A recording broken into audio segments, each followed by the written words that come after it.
If you remember the New Testament, we read how Paul was brought from Jerusalem in chains and brought here and spoke before Festus, Felix and Agrippa, who probably sat on their throne there, and other people came to listen, and he talked to the audience just like in a theatre. So it's a possibility that that actually happened here. We know it happened at Caesarea. It might have actually happened in the theatre. There was more. There was a theatre. There was an amphitheatre, the hippodrome, all sorts of. There was a large modern city here 2,000 years ago, and I'll try.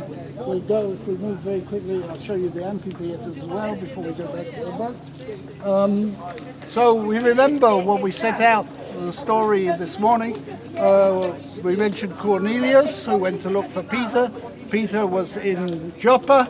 The time Peter arrived, the time Cornelius arrived, Peter had left and come here.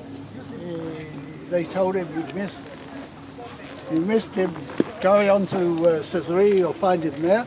And here, the first non-Jew becomes a follower of Jesus.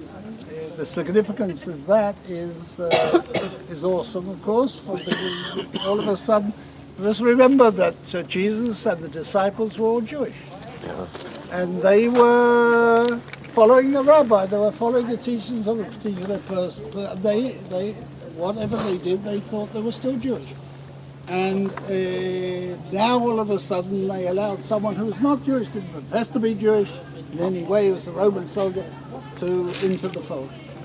And because of Cornelius, you have Christianity in the United States of America.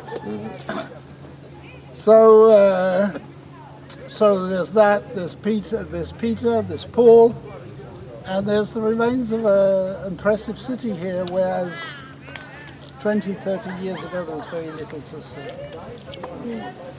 I've tried to be brief. What I suggest we do is, I think everybody's able-bodied. We go along down the steps here and we'll go and see other things. Do use the steps.